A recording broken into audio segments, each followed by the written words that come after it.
there everybody. Hello there ladies and gentlemen, my name is Owen and welcome to probably the last video that I make for a very long time. Let me just get all these keys out of my pocket. It's like I've been at work today. Keys.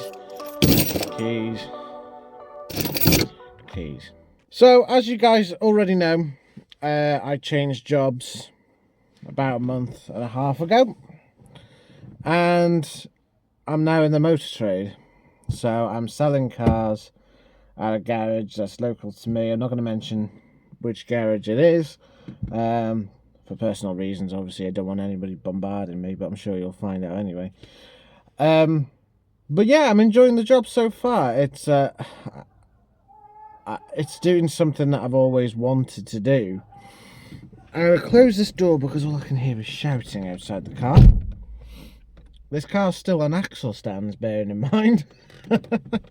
This car hasn't moved in probably 2 months. I haven't touched it. Nothing's really happened with the car. The car is completely dead. Radio isn't working on it at all. Nothing. It's completely dead. And as you've probably seen, the Grandland is still with me. The Grandland seems to be working perfectly fine. That had to go back to the garage again to have some more work done to it, and touch wood, so far it's been okay. But the DS4 is dead. It is completely dead. It won't even start. So as you guys have seen in previous videos, we've had battles with ABS issues. We got that sorted. We've had top man issues. We've got that sorted. We had the cam belt done. We've had it fully serviced. We had it MOT'd. We've driven it. You know, we got the car on what, 74,000 miles. It's now on 104. But this FPS sensor, or this fuel pressure rail sensor, I thought it failed. So if you remember a couple of videos back, I actually tried to change it, ended up dropping the sensor down the engine and put the old one back in, started it, it ran, and we just left it at that. And then the car started going into limp mode again. So I decided, right, I'm going to give this sensor another go. So I gave the sensor another go, put the new one in, buttoned everything back up, tried to start the car, it would crank, but it wouldn't start. So first thing I thought of was maybe it's a fuse to the fuel pump. Check the fuse, that's fine. Undone one of the injectors to see if there was any fuel getting to it. No fuel getting to it. Okay, strange. So I thought, right, held to it, I'll put the old sensor back in, we'll button the car up and we'll just get rid of it at some point.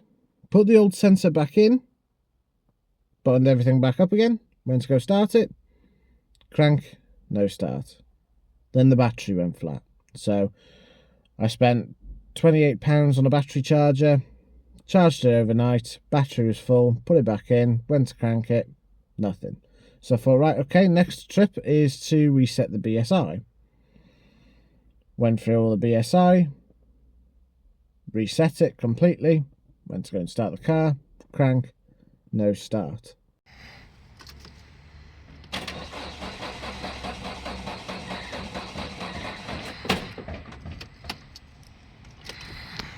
Now on these 1.6 HDI engines, at the top left of the engine, you'll find where the fuel pump is, but you also have like a little button to prime it, you know, and that would never get hard. It was always lacking. So I thought I would ring up a friend who has a diagnostic kit to try and find out what the car's doing and what it isn't doing. We all came to the same conclusion, that the fuel pump is dead. Now, after quoting around for a fuel pump, you're looking about 800 quid for the part. Or if you're lucky, if you can find one that's been reconditioned, about 400 to 500 quid. Now, that isn't so much of an issue.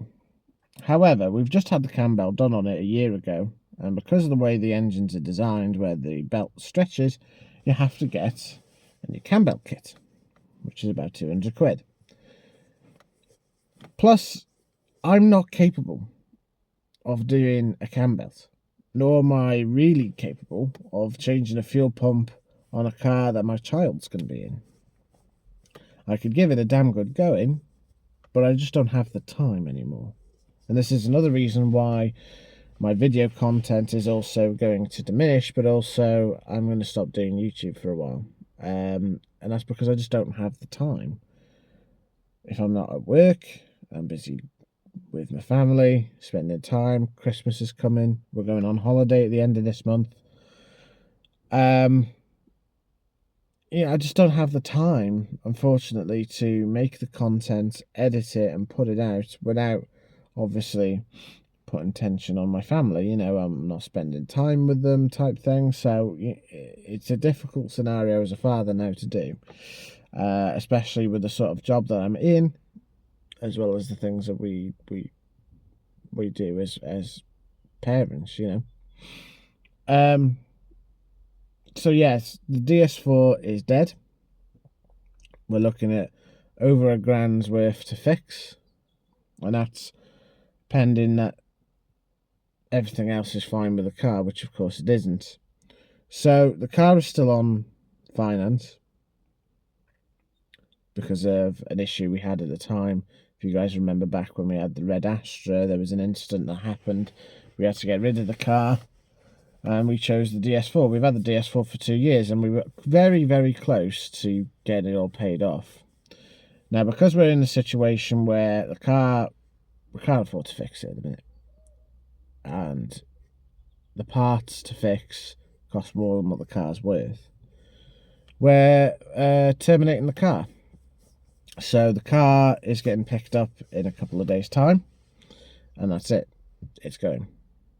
Not getting any money for it. We're going to start afresh.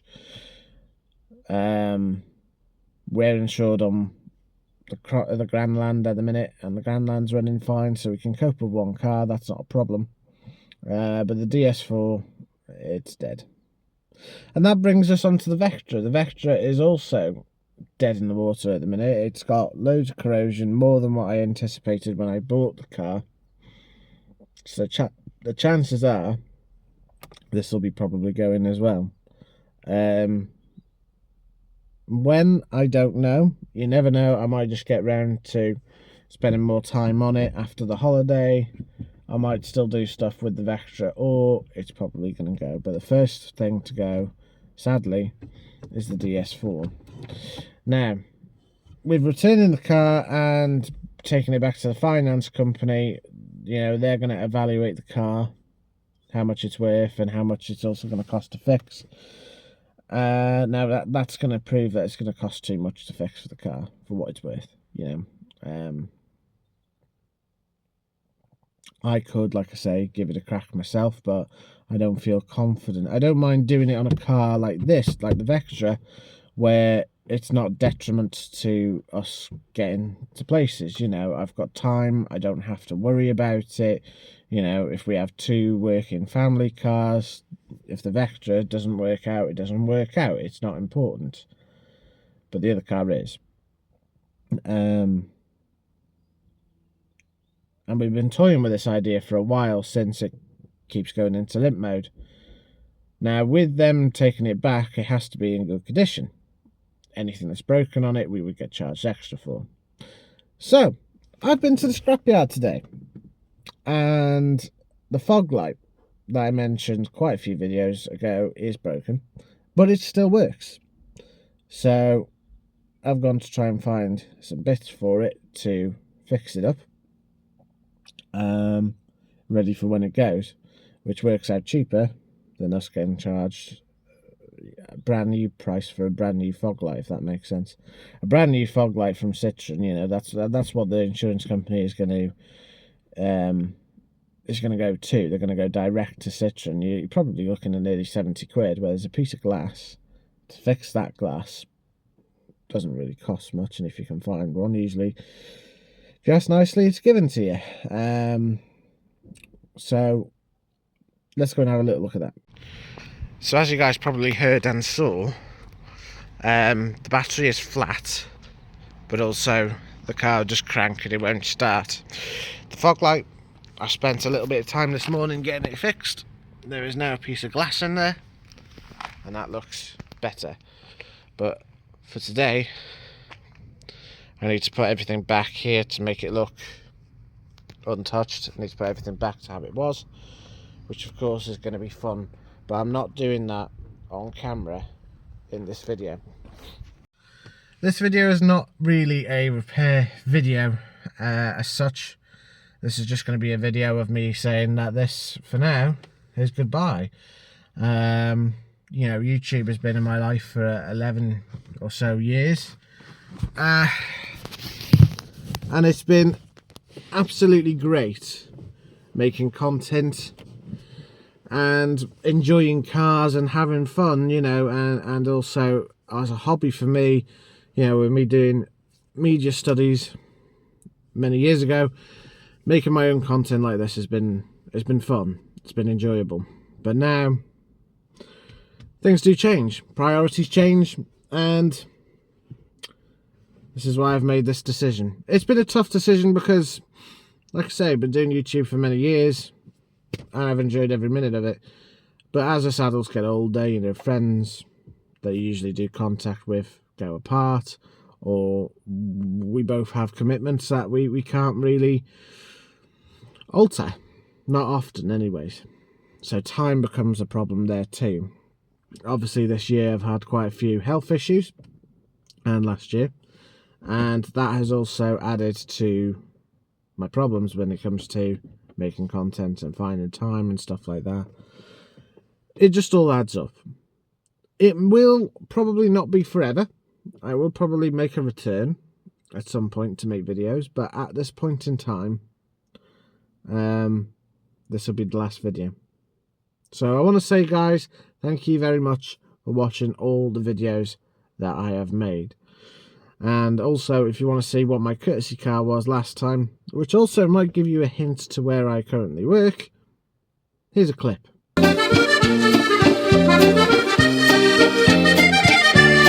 Anyways, guys, I want to say thank you very much for watching all of my videos. I know we haven't really reached 1,000 subscribers as of yet, but if we still reach that point, it might give me that extra oomph to maybe make a video again at some stage when I have the time to do it, really.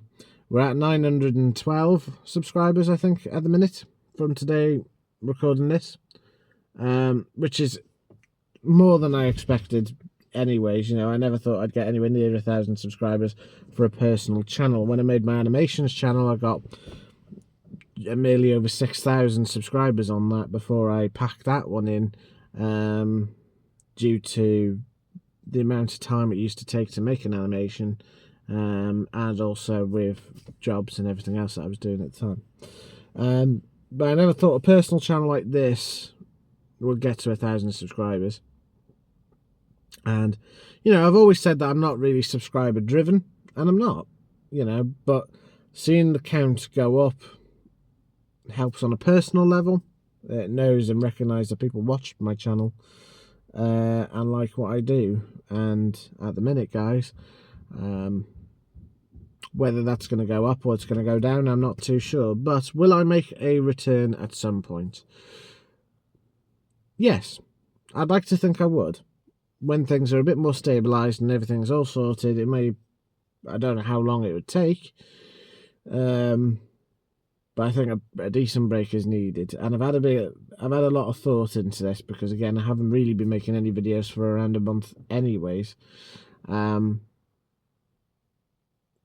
I've got to enjoy more time with my family doing things rather than working on the cars all the time, getting filthy, or moving cars and going out places and that sort of thing. So I hope you guys understand, and I want to say again, thank you for watching my videos that I have made from start to finish today, and I will see you again at some point. So stay tuned if you can, and I'll see you guys in the next one. Take care and stay safe.